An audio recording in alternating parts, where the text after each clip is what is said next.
So we have to work on it. And you know, all taxes aren't equal, by the way.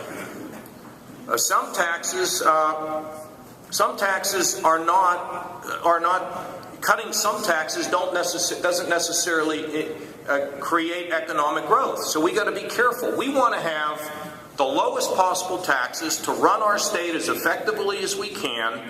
That also provides the incentive for economic growth in the state of Ohio. And that's precisely what our goals are. So we're going to push, and we're going to shove, and we're going to work on that. Now, I know that you're all, a number of you are like tax people and accountants and all that. I just want to change for a second and talk about some things that are also very important to me. There's been a lot of discussion in our country about the issue of poverty. I have concluded that when you talk about the issue of poverty, there's a great debate about what you do about it. Some people say, oh, well, you have to understand that poverty is just a bunch of people who don't want to work, who are lazy, who, you know, have a big gulp and potato chips and a big flat screen TV, and they're living the life of Riley. There are a lot of people that think that. I'm not one of them, but there are people that think that. And some of you out here are probably saying, you know, that's what I think. Well, let me just give you one statistic. For a family of 4 that gets food stamps, their total allocation a month is about $550. 2 adults, 2 children, $550. What does that work out to? About $130, $140 a month? Try to live on that. But that's neither here nor there, because I am convinced that the debate that surrounds poverty is contentious. One of the things that we know about people who are poor is they are basically treated in many ways like a widget. They go to the welfare department and they stand in line. The person who's working in the welfare department has one goal: to process the person who's standing in line.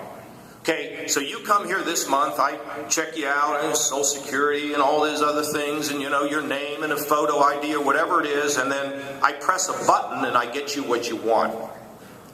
Only to repeat it the next month.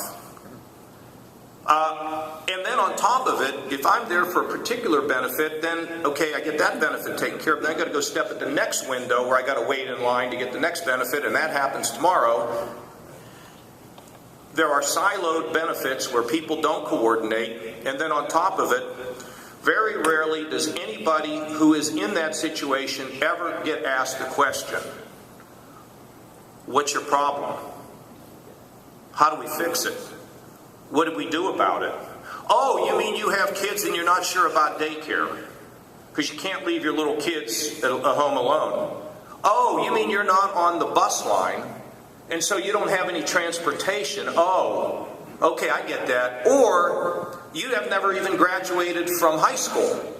We have over 1 million people who live in the state of Ohio who do not have a high school degree. We lose 24,000 students a year who are dropping out. And we wonder why we have poor people. And we think about the way in which they are handled, by and large, in not all cases, when they're there to get help. I think one thing that we can all agree upon is, why don't we start to treat that person as a person and holistically? How do we figure out what the challenge is, and how do we work to solve it? Now, we know some people who are on these programs they're going to take advantage of the public. They're going to cheat, or they're going to, trade food stamps, or whatever they do. We know there are people like that. And we also know there are some people that just can't function. They just can't make it. Those people, the ones that can't function, are the ones we have to take care of. We are our brothers and sisters' keeper, no question. But why don't we take those who are struggling to break out of this cycle and help them to get out of the ditch? Let us have a system that allows people to go to work and not cut off all their benefits and provide disincentives for them to work. Let's develop a rational system, which is precisely what we're thinking about. But in the debate about poverty, much is lost when it comes to what do we do with those who are poor. And my passion is to try to figure out what we can do to keep people from being poor to begin with. And I believe a lot of it starts right in our schools. Early childhood education, it's critical. For those who have resources, we don't need universal childhood education. We can read to our children, we can get them the resources, we can buy them the books, we can do all of that. But for those that are really poor, we do not want them to enter kindergarten or first grade way behind. You know, I don't know if you know this or not, but experts say that the IQ of a person does not grow after the age of 6. So think about those kids, those at-risk children. And if you visualize one of those little at-risk 3 or 4-year-olds, we cry for them, don't we? When they're cold, when they're hungry, when it sometimes appears that no one loves them. We now have a study that we got some money from the federal government because we spend about $600–700 million a year on early childhood education.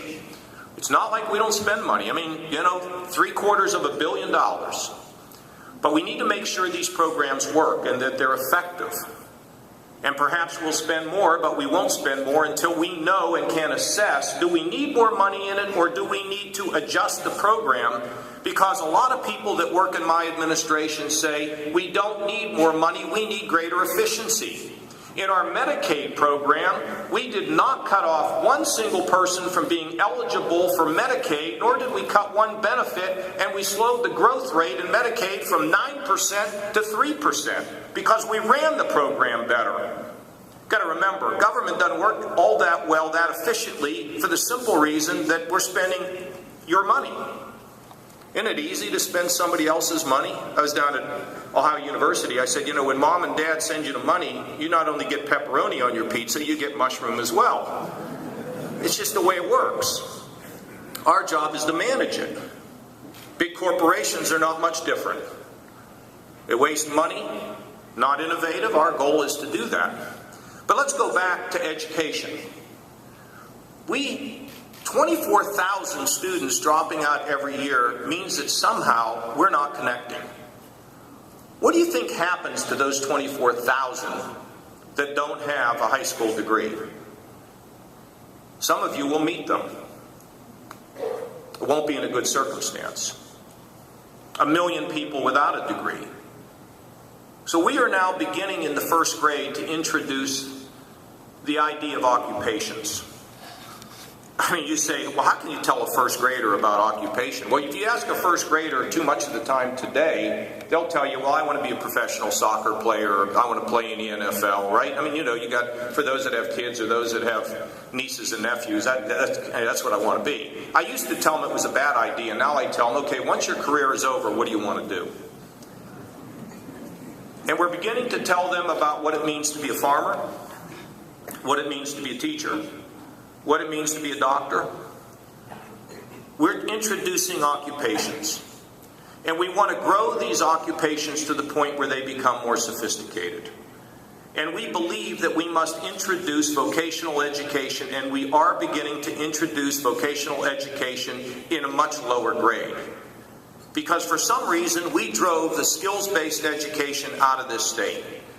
Because we told everybody, mom and dad, that if you want your kids to be something, they got to go to college. What we never told them is if they don't want to go to college, they're not ready to go to college, and you make them go to college, then they drop out of college and they got $25,000 worth of debt, and they're farther behind the 8 ball than when they started. So now we're going to say that if the Lord made you to make things, we're going to stimulate you in a different way. We're going to help you to find your purpose and your place.